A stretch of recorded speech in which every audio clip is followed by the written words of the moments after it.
Hello guys, welcome to my channel. இன்னைக்கு நம்ம வீடியோல சப்பாத்தி, ஒயிட் ரைஸ் எல்லாத்துக்கும் மேட்ச் ஆகுற மாதிரி மார்னிங் சீக்கிரமா செய்யக்கூடிய ஒரு எக் கிரேவி தான் பார்க்க போறோம். வீடியோக்குள்ள போறதுக்கு முன்னாடி இப்பதான் நம்ம சேனலை ஃபர்ஸ்ட் டைம் பார்க்கறீங்கன்னா மறக்காம சப்ஸ்கிரைப் பண்ணிக்கோங்க. அப்படியே பக்கத்துல இருக்க பெல் ஐகானையும் கிளிக் பண்ணி ஆல் கொடுத்துக்கோங்க. ஸ்பைசி அண்ட் டேஸ்டியா வீட்டில் இருக்கிற இன்க்ரீடியன்ட்ஸ் வச்சே டக்குன்னு இந்த எக் கிரேவி பண்ணிடலாம். அதுக்கு தேவையான இன்க்ரீடியன்ட்ஸ் 3 நல்லா பழுத்த தக்காளி, ஒரு பெரிய சைஸ் பல்லாரி, பச்சை மிளகா 1, கொத்தமல்லி இலையை மட்டும் தனியாக எடுத்து வச்சுருக்கேன், அதோட காம்பை தனியாக எடுத்து வச்சுக்கோங்க, இஞ்சி பூண்டு 1 ஸ்பூன் வர மாதிரி, முந்திரி பருப்பு 10. ஃபஸ்ட்டு நம்ம எக் கிரேவிக்கு தேவையான மசாலா ரெடி பண்ணிக்க போகிறோம். அதுக்கு ஒரு மிக்ஸி ஜாரில் தக்காளி, இஞ்சி பூண்டு, பச்சை மிளகா, கொத்தமல்லி இலை காம்பு, முந்திரி பருப்பு எல்லாத்தையும் சேர்த்து க்ளோஸ் பண்ணிவிட்டு நல்லா மையாக அரைச்சிக்கோங்க. தண்ணி தேவைப்படாது, தக்காளியில் இருக்கிற தண்ணியே போதும். 1 ஸ்பூன் வத்தப்பொடி, 1 ஸ்பூன் மல்லிப்பொடி, 1/2 ஸ்பூன் கரம் மசால் பொடி 3ஐயும் சேர்த்து நல்லா அரைச்சிக்கோங்க. அவ்வளோதான், நம்ம கிரேவிக்கு தேவையான மசால் ரெடி. இந்த எக் கிரேவி நான் பட்டர்லேயே தான் பண்ண போகிறேன். இது ஹோம்மேடாக செஞ்சது, பாலில் கிடைக்கக்கூடிய ஆடைகளை வச்சு செஞ்ச பட்டர். இதை போல் நீங்களும் ரெடி பண்ணிக்கோங்க, டேஸ்ட்டு சூப்பராக இருக்கும். 2 பேருக்கு 4 முட்டை எடுத்து அவிச்சு வச்சுருக்கேன். அவிச்ச முட்டைகளை 4 சைடும் கட் பண்ணி விட்டுருக்கேன், அப்போ தான் மசாலா நல்லா உள்ளே இறங்கும். முட்டை கிரேவி செய்கிறதுக்கு ஒரு பேன் எடுத்துக்கோங்க, அதில் 2 ஸ்பூன் பட்டர் ஆட் பண்ணிக்கோங்க. பட்டர் நல்லா மெல்ட் ஆகணும். இது கூடவே 1 ஸ்பூன் ஆயில் சேர்த்துக்கோங்க.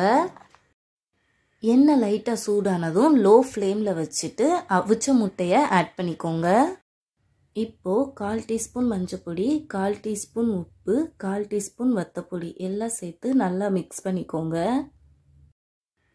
இதை போல் முட்டை மேலே மசாலாவை எடுத்து ஊற்றுங்க, அப்போ தான் முட்டைக்குள்ளே மசாலா நல்லா இறங்கும். ஒரு 3 to 4 மினிட்ஸ் முட்டையை நல்லா மசாலாவில் பெரட்டி விட்டுட்டு தனியாக எடுத்து வச்சிடலாம். அவ்வளோதான், இப்போ மசாலா முட்டை ரெண்டுமே ரெடி. இப்போது அதே பேனில் இன்னும் 1 ஸ்பூன் பட்டர் ஆட் பண்ணிக்கோங்க, 1 ஸ்பூன் ஆயில் சேர்த்துக்கோங்க. பட்டர் நல்லா மெல்ட் ஆனதும் 1 கிராம்பு, 1 பட்டை, 1 அன்னாச்சி பூ, 1 ஸ்பூன் ஜீரகம் எல்லாம் சேர்த்து நல்லா மிக்ஸ் பண்ணிக்கோங்க. ஸ்டவ் லோ ஃப்ளேம்லேயே இருக்கட்டும். அடுத்ததாக நம்ம கட் பண்ணி வச்சுருக்கிற பல்லாரி சேர்த்து கண்ணாடி பதம் வர வரைக்கும் நல்லா வதக்கிக்கோங்க, பட்டர்லையே வதக்கிக்கோங்க. வெங்காயம் நல்லா வதங்கினதும் பச்சை மிளகா சேர்த்து வதக்கிக்கோங்க. அடுத்ததாக 1/4 ஸ்பூன் மஞ்சப்பொடி, 1 டீஸ்பூன் வத்தப்பொடி, ரொம்ப கம்மியாக 1 டீஸ்பூன் சேர்த்தா போதும். இதெல்லாம் சேர்த்து நல்லா மிக்ஸ் பண்ணிக்கோங்க. அடுத்ததாக 1/4 கிளாஸ் தண்ணி சேர்த்து மிக்ஸ் பண்ணிக்கோங்க. இந்த ஸ்டேஜில் நம்ம அரைச்சி வச்சுருக்கிற தக்காளி பேஸ்ட்டை ஆட் பண்ணிக்க போகிறோம். தக்காளி பேஸ்ட்டை ஆட் பண்ணிவிட்டு வெங்காயத்தோட லோ ஃப்ளேம்லேயே நல்லா மிக்ஸ் பண்ணிக்கோங்க. மசாலா ராஸ்மெல்லாம் போகணும், ஸோ லோ ஃப்ளேம்லேயே இருக்கட்டும். இந்த ஸ்டேஜில் கிரேவிக்கு தேவையான உப்பு சேர்த்து மிக்ஸ் பண்ணிக்கலாம். அவ்வளோதான், கிரேவி ரெடி. இப்போ நம்ம அவிச்சு எடுத்து வச்சிருக்கிற முட்டையை சேர்த்து நல்லா கலரி விட்டுறலாம். Don't judge a book by its cover அப்படிங்கிற மாதிரி இதில் யூஸ் பண்ணியிருக்கிற வெசல் வச்சு முடிவு பண்ணாதீங்க. கிரேவி அல்டிமேட்டாக இருக்கும். நான்வெஜ்ஜுக்குன்னு நாங்கள் இந்த வெசல் தான் வச்சுருக்கோம். முட்டை மேலே கிரேவியெல்லாம் எடுத்து ஊற்றிக்கோங்க. இந்த ஸ்டேஜில் 1/2 ஸ்பூன் பட்டர், 1/4 டீஸ்பூன் ஜீனி ரெண்டையும் சேர்த்துக்கலாம். பட்டர், ஜீனி ரெண்டையும் நல்லா மிக்ஸ் பண்ணி விட்டுறலாம். பாருங்க, ஆயில் தனியாக பிரிஞ்சு வருது. கிரேவி சூப்பராக ரெடி ஆயிருக்கு. ஃபைனலாக கொத்தமல்லி இலை தூவி ஸ்டவ் ஆஃப் பண்ணிடலாம். அவ்வளோதான், சூப்பரான டேஸ்டியான ஸ்பைசி எக் கிரேவி வீட்டிலையே ரெடி.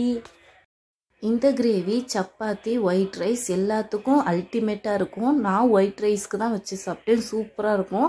ஃப்ரைட் ரைஸுக்கு கண்டிப்பாக இதை வச்சு பாருங்கள். கிட்ஸுக்கெல்லாம் ரொம்ப பிடிக்கும். கண்டிப்பாக வீட்டில் ட்ரை பண்ணி பாருங்கள். வீட்டில் இருக்கிற இன்க்ரீடியன்ஸே போதும். வத்தப்பொடி மட்டும் பார்த்து ஆட் பண்ணிக்கோங்க, ரொம்ப காரமாயிடக்கூடாது. இந்த எக் கிரேவி பட்டர்லேயே ரெடி பண்ணியிருக்கோம். ஸோ வீட்டில் கிட்ஸ்லேருந்து பெரியவங்க வரைக்கும் எல்லாருக்கும் ரொம்ப பிடிக்கும். வீட்டிலேயே சிம்பிளாக 20 to 30 மினிட்ஸில் சூப்பரான எக் கிரேவி ரெடி பண்ணிட்டோம்.